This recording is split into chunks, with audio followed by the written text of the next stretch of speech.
من الشيطان الرجيم. بسم الله الرحمن الرحيم. والذين يؤمنون بما أنزل إليك وما أنزل من قبلك وبالآخرة هم يوقنون أولئك على هدى من ربهم وأولئك هم المفلحون. إن الذين كفروا سواء عليهم أأنذرتهم أم لم تنذرهم لا يؤمنون. ختم الله على قلوبهم وعلى سمعهم وعلى أبصارهم غشاوة ولهم عذاب عظيم.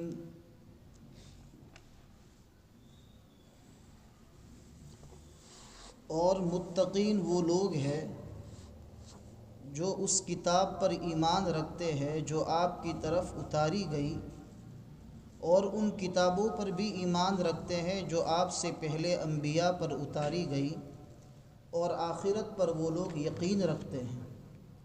یہی لوگ اپنے رب کی طرف سے ہدایت پر ہے، اور یہی لوگ مکمل طور پر کامیاب ہونے والے ہیں۔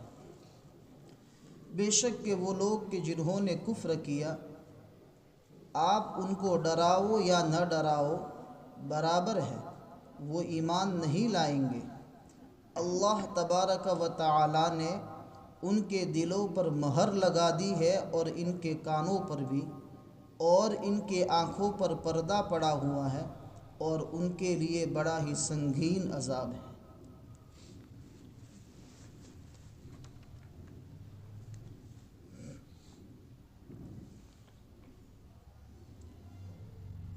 اس سے پہلے والی جمعرات میں متقین کی صفتوں کو ذکر کیا گیا، جس میں سے 3 صفتوں کو ذکر کیا گیا، اور 2 صفتیں ان کی ابھی باقی ہیں۔ 3 صفتیں غیب پر ایمان رکھتے ہیں۔ دوسری صفت ان کی تھی نماز کو اس کے آداب کے ساتھ اور خشوع خضوع کے ساتھ ادا کرتے ہیں، اور تیسری چیز ہے وَمِمَّا رَزَقْنَاهُمْ يُنْفِقُونَ، کہ ہم نے جو ان کو روزی اور مال عطا فرمایا ہے اس میں سے وہ خرچ کرتے ہیں۔ یہ 3 صفتیں متقین کی ہیں، اور اس کے علاوہ ایک چوتھی اور ایک پانچویں۔ 5 صفتوں کو اللہ تبارک و تعالی نے ذکر فرمایا، اور ان 5 صفتوں کو ذکر کرنے کے بعد اس کا نتیجہ بیان کیا، کیونکہ جب کوئی آدمی کسی کام کو کرتا ہے تو اخیر میں اس کام کا نتیجہ نکلتا ہے کہ اس کام سے فائدہ ہوگا یا اس کام سے نقصان ہوگا۔ تو چونکہ متقی لوگ ہیں، اللہ سے ڈرنے والے ہیں، تو اللہ کی نظر میں ان لوگوں کا کام اچھا ہے، ان لوگوں کی صفتیں اچھی ہیں، اس لیے ان حضرات کے لیے نتیجہ بھی اچھا ہوگا۔ وَمِمَّا رَزَقْنَاهُمْ يُنْفِقُونَ، ہم نے جو ان کو دیا ہے مال، اس میں سے وہ خرچ کرتے ہیں۔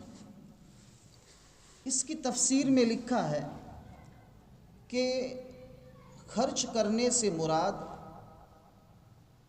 زکوٰۃ کو ادا کرنا، دوسرا صدقہ واجبہ، جیسے عید الفطر کے موقع پر ہم صدقہ فطر ادا کرتے ہیں، یہ واجب ہے۔ اسی طریقے سے مانا ہوا صدقہ، یہ بھی واجب ہے، اور فقراء اور مساکین کو جو دیتے ہیں یہ صدقہ نافلہ ہے، نفل صدقہ ہے۔ اللہ تعالیٰ اس کے اوپر ثواب عطا فرماتے ہیں، جتنا اخلاص ہوگا اللہ تعالیٰ اتنا ثواب عطا فرمائیں گے۔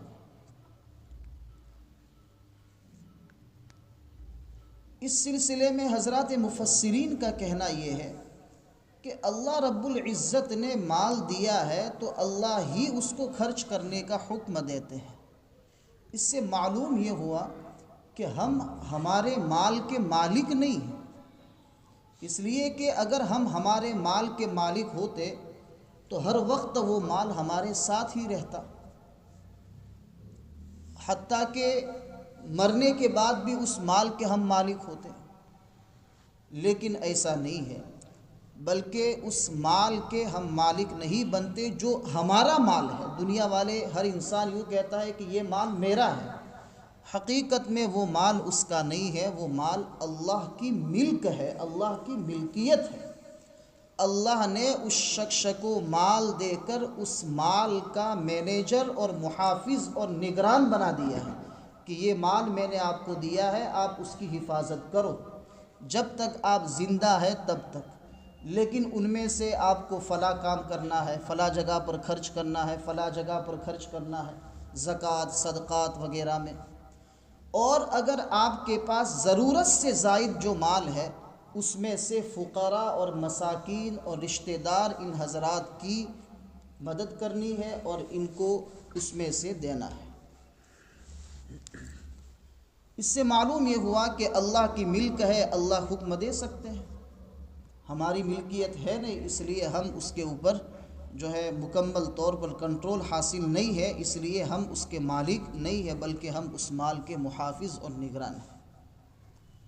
تیسری صفت ہے والذین یؤمنون بما انزل، اس سے مراد قرآن کریم ہے، اور وما انزل من قبلک، آپ سے پہلے جو انبیاء پر کتابیں اتاری گئی اس سے مراد توریت ہے، انجیل ہے، زبور ہے، صحف ابراہیم ہے، صحف موسیٰ ہے۔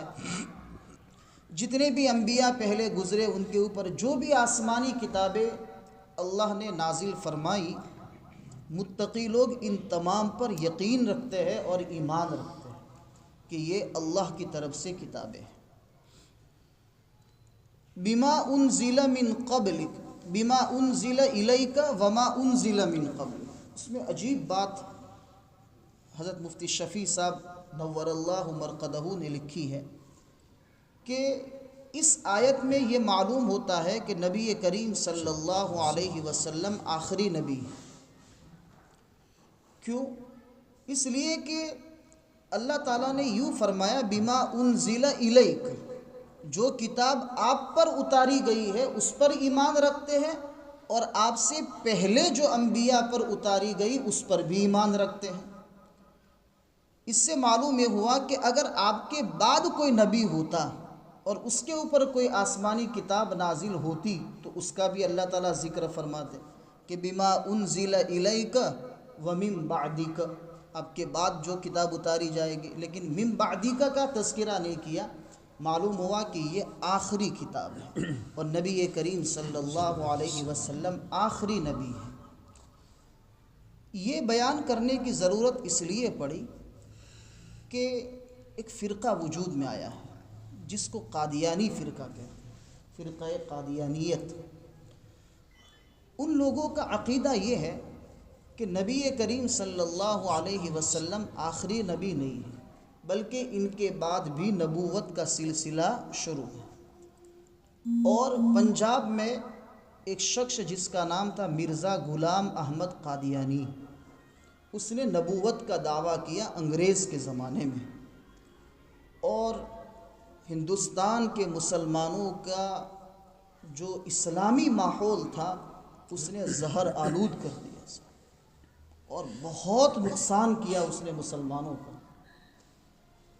اور آج بھی وہ فرقہ ہمارے ملک ہندوستان کے بہت سارے صوبوں میں اور بہت سارے تحصیل اور ضلعوں میں آج بھی اس فرقے کے بہت سارے لوگ موجود ہیں، اور خفیہ طور پر وہ لوگوں کو گمراہ کر رہے ہیں اور ایسے ایسے دلائل دے رہے ہیں کہ کمزور ایمان والا اور کم علم رکھنے والا انسان ان کی باتوں میں آ کر اپنے ایمان کا سودا کر دیتا ہے۔ وہ لوگ بہت پیسے دیتے ہیں لوگوں کو، دہلی کے اندر ان کا مرکز بھی ہے، اور وہ آپ کو مرکز میں لے جائیں گے اور لے جانے کے بعد آپ کو بہترین کھانے کھلائیں گے اور آپ کو خوبصورت لڑکیوں سے ملوائیں گے اور پھر اس کے بعد آپ کو ان سے نکاح کروائیں گے اور پھر آپ کو مجبور کریں گے کہ اب آپ کے لیے یہ عورت نکاح میں رکھنے کے لیے ضروری یہ ہے کہ آپ اس اپنے مذہب کو چھوڑ کر قادیانی فرقے اور مذہب کو اپنا لو۔ ایسی تدبیر کر کے لوگوں کے ایمان اور اسلام کو برباد کر دیتے۔ اس لیے ایسے یہ جب وضاحت ہمارے سامنے آئے گی، یہ مطلب جب ہم سمجھیں گے تو ہم جو ہے کہ دوسروں کو سمجھا سکیں گے اور ایسی باتوں سے اپنے آپ کو بچا پائیں گے۔ تو اس آیت میں یہ معلوم ہوا کہ نبی کریم صلی اللہ علیہ وسلم کے بعد کوئی نبی نہیں اور کوئی کتاب نہیں۔ اس لیے اللہ تعالیٰ نے فرمایا بما انزل الیک وما انزل من قبلک، آپ سے پہلے انبیاء پر اور آپ پر جو کتاب اتاری گئی اس کے اوپر ایمان رکھتے ہیں۔ اسی لیے جب ہم ایمان مفصل پڑھتے ہیں نا، وَكُتُبِهِ آمنت باللہ وملائکتہ وَكُتُبِهِ، تو یہ کتبہ کے اندر وہی کتابیں مراد ہے جو قرآن اور دوسری آسمانی کتابیں جو دوسرے انبیاء پر یعنی آپ سے پہلے کے انبیاء پر نازل ہیں۔ اور پانچویں صفت ان کی ہے وَبِالْآخِرَةِ هُمْ يُوقِنُونَ، آخرت پر وہ یقین رکھتے ہیں۔ آخرت پر یقین رکھنے کا مطلب یہ ہے کہ اللہ رب العزت نے اس دنیا کی زندگی کو محدود بنایا اور اس دنیا کی زندگی کو دارالعمل بنایا، یعنی اس دنیا میں رہ کر آپ کو اچھے اعمال کرنے ہیں، اللہ تعالیٰ کو راضی کرنے والے کام کرنے ہیں، اللہ کے احکام کو ادا کرنا ہے، نبی کریم صلی اللہ علیہ وسلم کے طریقوں کے مطابق زندگی گزارنا ہے۔ کیوں یہ انسان اس دنیا میں کیوں اچھے کام کرے گا؟ اس لیے کہ اس کو یقین ہے کہ اس اچھے کام کا بدلہ مجھے ایک بعد میں آنے والی زندگی میں ملنے والا ہے۔ تو دنیا میں انسان کا اچھے اعمال کرنا اور اس کا یہ عقیدہ رکھنا کہ میرے ان اچھے اعمال کا بدلہ بعد والی زندگی اور آخرت میں ملنے والا ہے، تو یہ متقی کی نشانی اور اس کی صفت ہے، کیونکہ وہ یقین رکھتا ہے کہ مجھے مر کے جانا ہے اللہ کے پاس اور آخرت میں اللہ کے سامنے اپنے اعمال کو پیش کرنا ہے۔ اس لیے آخرت پر وہ لوگ یقین رکھتے ہیں۔ اس کا مطلب یہ ہوا کہ وہ مرنے کے بعد دوبارہ زندہ ہونا اور اللہ کے سامنے پیش ہونا اور اپنی دنیا کی زندگی کے اعمال کا حساب کتاب دینا، اس کے اوپر یقین رکھتے ہیں۔ یہ 5 صفتیں اللہ تعالیٰ نے ذکر فرمائی۔ پہلی صفت ایمان بالغیب، یعنی جو دیکھی نہیں ہے اس کے اوپر ایمان محض اس لیے لاتے ہیں کہ اللہ تبارک و تعالی اور نبی کریم صلی اللہ علیہ وسلم نے ہمیں یہ باتیں بتائی ہیں۔ دوسری چیز ہے یقیمون الصلاۃ، نماز، اور تیسری چیز ہے وَمِمَّا رَزَقْنَاهُمْ يُنْفِقُونَ، یعنی اللہ نے جو مال دیا ہے اس کو اللہ کے راہ میں خرچ کرنا ہے۔ چوتھی صفت ہے ایمان، کتابوں پر ایمان لانا، آسمانی کتابوں پر ایمان لانا، اور پانچویں چیز ہے آخرت کو ماننا۔ اگر غور کرے پہلی آیت میں کہ اللہ تعالیٰ نے سب سے پہلے یؤمنون بالغیب بیان کیا، 5 صفتوں میں سب سے پہلے جو بیان کیا یؤمنون بالغیب، معلوم ہوا کہ یقیمون الصلاۃ وہ سب اعمال ہیں، اور اعمال کے قبول ہونے کے لیے مومن ہونا ضروری ہے، ایمان شرط ہے۔ اس لیے اللہ تعالیٰ نے پہلی صفت ایمان بالغیب کی بیان کی، پھر اس کے بعد نماز اور مال کو اللہ کے راہ میں خرچ کرنا، یہ 2 چیزیں بیان کی۔ اس میں اگر آپ غور کریں تو عبادت 2 طرح کی ہے، ایک ہے عبادت بدنی اور ایک ہے عبادت مالی۔ ایک تو انسان اپنے بدن کو استعمال کرتا ہے عبادت کرنے میں، اور دوسرا انسان اپنے مال کو خرچ کرتا ہے عبادت میں۔ جیسے نماز میں ہمارا بدن استعمال ہوتا ہے اللہ کی عبادت میں، اور زکوٰۃ کی ادائیگی میں، صدقات واجبہ کو ادا کرنے میں انسان کا مال استعمال ہوتا ہے۔ تو عبادت مالی بھی آ گئی اور عبادت بدنی بھی آ گئی۔ تو جو بھی اعمال ہوتے ہیں وہ 2 طرح کے ہوتے ہیں، بدنی اعمال یا مانعا۔ گویا کہ اللہ تعالیٰ نے قرآن کریم کی ایک آیت میں پورے ایک مومن کے لیے ولادت سے لے کر قبر تک جانے کا پورا خاکہ بیان کر دیا ایک آیت میں۔ یہ ہے قرآن کریم کی جامعیت۔ دنیا ایسا قرآن پیش کر سکتی نہیں ہے۔ ایک آیت میں اللہ تعالیٰ نے پورا ایک مومن کا خاکہ پیش کر دیا، قبر تک ہم کو اتار دیا، اور وبالآخرۃ ہم یوقنون سے قبر میں اتار دیا، اور اولئک علی ھدی من ربہم واولئک ھم المفلحون سے جنت میں پہنچا دیا۔ اللہ رب العزت کے کلام کی جامعیت کیسی ہے، یہ تو مختصر سی باتیں ہیں، اگر اور ڈیپ میں اور اندر جائے تو عجیب اس میں اللہ تعالیٰ نے نکتے بیان کیے ہیں۔ اس کے لیے شرط ہے کہ مدرسے کے پھر دال چاول کھانے پڑے، یہاں مرغ مسلم سے جو ہے نا اندر کی باتیں سمجھ میں نہیں آئی، لیکن یہ ظاہری باتیں ہیں، یہ سمجھ میں آئی تو بہت بڑی بات ہے۔ پھر اس کے بعد یہ جو 5 صفتیں بیان کی نا، اس کے بعد اللہ تعالیٰ نے نتیجہ بیان کیا۔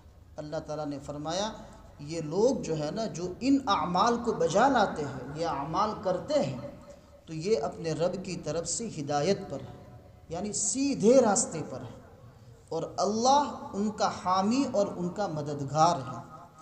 اور اللہ جب مددگار ہے، اللہ جب ان کی حمایت کرتا ہے، تو پھر ان لوگوں کو کامیاب کرنے والی ذات بھی اللہ کی ہے۔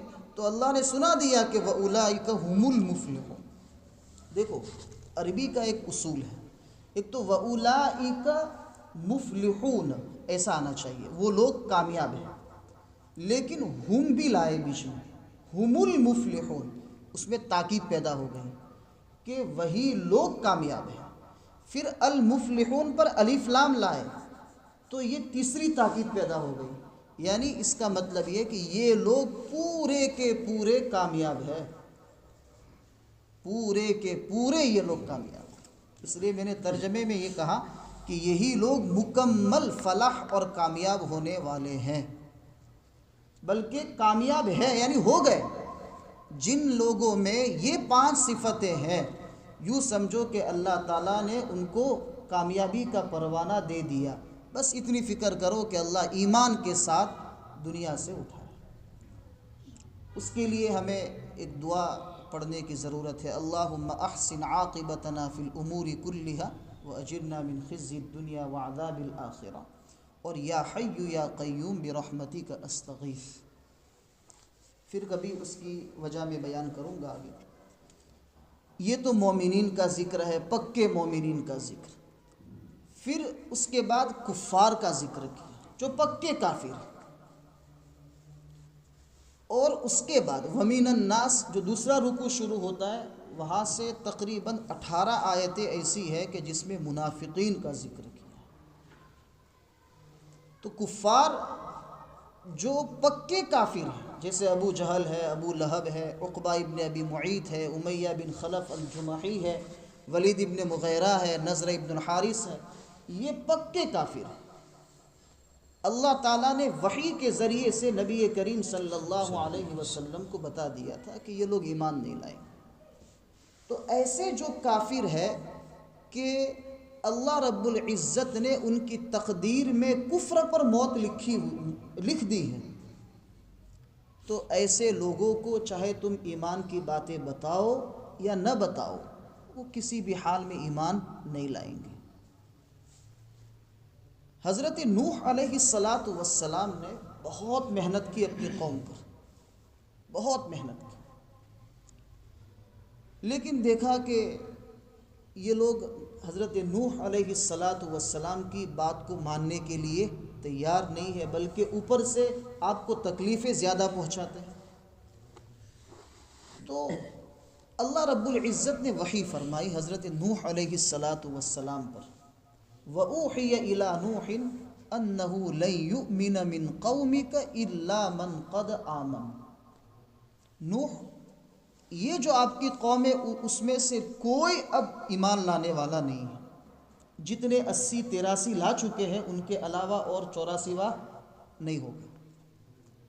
پھر اس کے بعد حضرت نوح علیہ السلام نے بد دعا کی کہ اللہ ان کو ہلاک کر دے۔ تو جب تک کسی کے کفر پر مرنے کا یقین نہ ہو ہم اس کے لیے بد دعا نہیں کر سکتے۔ اور کسی بھی نبی نے جب تک اللہ کی طرف سے وحی کے ذریعے سے یہ بتایا نہ گیا ہو کہ یہ کفر پر مریں گے تب تک بد دعا نہیں کی۔ نبی کریم صلی اللہ علیہ وسلم نے بدر کے موقع پر جو سن ہجری 2 میں جو جنگ ہوئی، اس میں بدر کے موقع پر چونکہ صحابہ 313 تھے اور ایک طرف 1000 کفار تھے، اور مسلمانوں کے پاس ساز و سامان کی کمی، سواری کی کمی، بلکہ نہ ہونے کے درجے میں، اور اس طرف ابو جہل وغیرہ سب اونٹ وغیرہ لے کر اور گانے والی عورتوں کو لے کر عیش کے ساتھ طیش کے ساتھ وہ آئے تھے، اور انہوں نے یہ وعدہ کیا تھا کہ محمد اور اس کے یہ عہد کیا تھا کہ محمد اور اس کے ساتھیوں کی کھوپڑیوں میں شراب پئیں گے۔ ایسا نشہ ان کا تھا کہ ہم تو جیت جائیں گے، یہ تو 313 ہے اور ہم تو 1000، اور بڑے بڑے بہادر لوگ تھے ان کے ساتھ۔ تو نبی کریم صلی اللہ علیہ وسلم نے مسلمانوں کا حال دیکھا تو آپ نے سوچا کہ میں بد دعا کروں ان کفار پر، اور نبی کی بد دعا اور دعا ضائع نہیں ہوتی، اللہ قبول کرتا ہے۔ تو اللہ کی طرف سے منع فرمایا گیا کہ نہیں، یہ کفار اس حد تک نہیں پہنچے کہ وہ کفر ہی پر مریں گے، اس لیے آپ کو ان کے خلاف بد دعا کرنے کی اجازت نہیں۔ اور نبی کریم صلی اللہ علیہ وسلم نے بد دعا نہیں فرمائی، بلکہ اللہ تعالیٰ سے یوں کہا کہ یا اللہ یہ مسلمان قوم کی اور مسلمان جماعت کی مدد فرما، اگر تو نے اس قوم کو ہلاک کر دیا، ان مسلمانوں کو اگر جو ہے ان کو ہلاک کر دیا تو پھر تیری زمین پر پھر عبادت نہیں کی جائے گی۔ ان تہلک هذه العصابہ فلن تعبد بعدہ فی الارض۔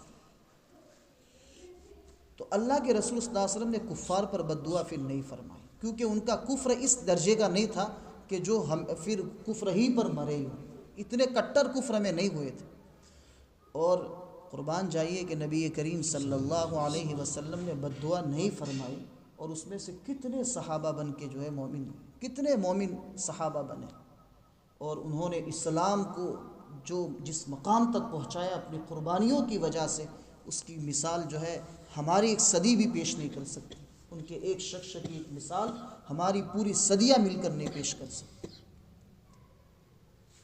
تو جو کفر میں اس حد تک پہنچ گئے ہیں کہ اب ان کو تم ڈراؤ یا نہ ڈراؤ وہ ایمان نہیں لائیں گے، تو یہ ایسے کفار کی بات ہے۔ اب کیوں نہیں لائیں گے؟ اس کی وجہ ہے ختم اللہ علی قلوب، اس لیے اب وحی کا سلسلہ تو ختم ہو گیا، اب ہم کسی کافر کے بارے میں یہ فیصلہ نہیں کریں گے کہ یہ کافر کفر ہی پر مرے گا، اس لیے ہمارے لیے دعوت و تبلیغ کا راستہ ہر ایک کے لیے ہر کسی کافر کے سامنے کھلا ہوا ہے، اس لیے ہمیں ہر کسی کو جو ہے ایمان کی دعوت دینی چاہیے۔ وحی کا سلسلہ بند ہے، اس لیے ہم کسی کے بارے میں یقینی طور پر تو نہیں کہہ سکتے کہ یہ کافر ہی مرے گا، اس لیے ہمیں اس کافر کو ایمان کی دعوت دینی چاہیے تاکہ کسی نہ کسی طریقے سے وہ ایمان کی طرف آ جائے اور اس کی آخرت بن جائے۔ اس کی وجہ ہے ختم اللہ علی قلوب، اللہ نے ان کے دلوں کے اوپر مہر لگا دی، ان کے کانوں پر ڈانٹ لگا دی، اور ان کی آنکھوں پر پردہ لگا دیا۔ اللہ تعالیٰ نے ان کے دلوں پر مہر لگا دی۔